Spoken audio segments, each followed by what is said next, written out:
मैं बस मजाक कर रही हूँ, सीरियस नहीं होना। चलिए।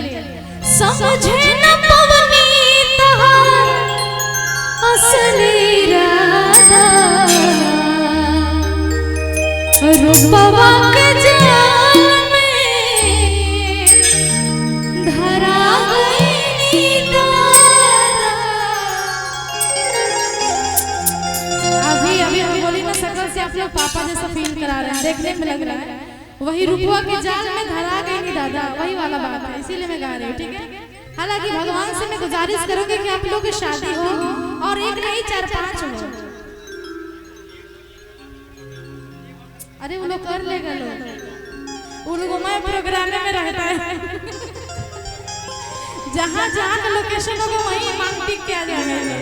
अरे ये लोग शेर है, हम लोग तो कोई औकात ही नहीं, लोग नहीं रहेगा तो कहाँ से हम लोग कोई पहचानेगा।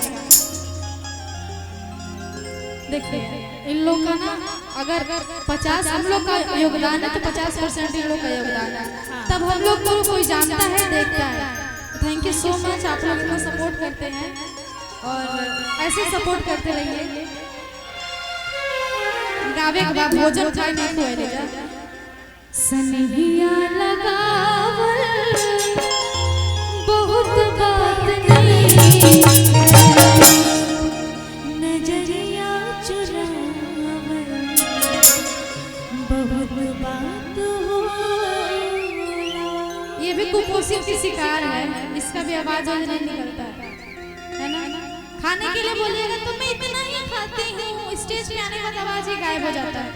लेकिन हॉर्लिक्स पियो, खाना पीना खाओ और अच्छे बच्चे की तरह खाना खाओ। सनहिया लगावल बहुत बात नहीं, सनहिया लगावल बहुत बात नहीं, नजरिया चुरावल बहुत बात हो।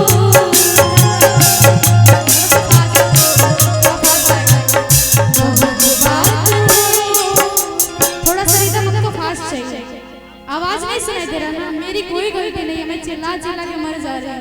थोड़ा सा रिदम को फास्ट रखे, ठीक है।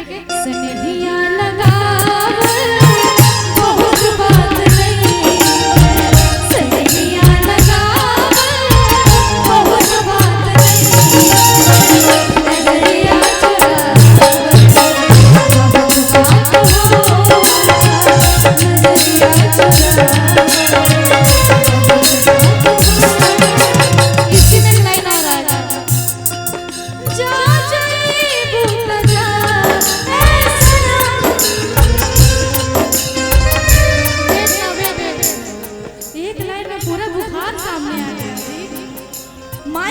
कैमरा छोड़ के हम पार आ गए कैमरा के।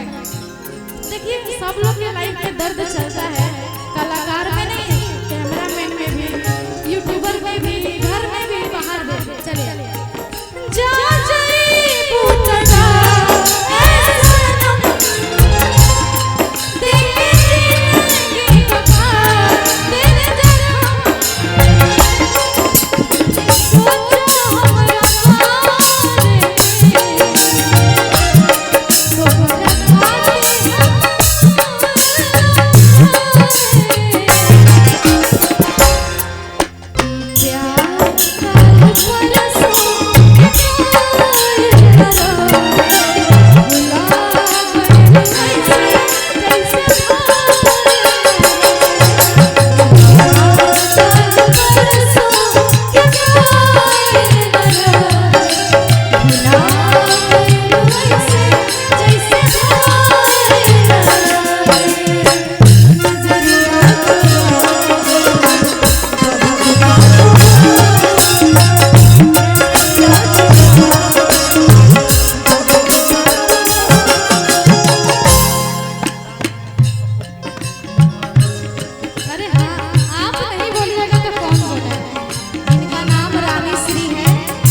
लाइन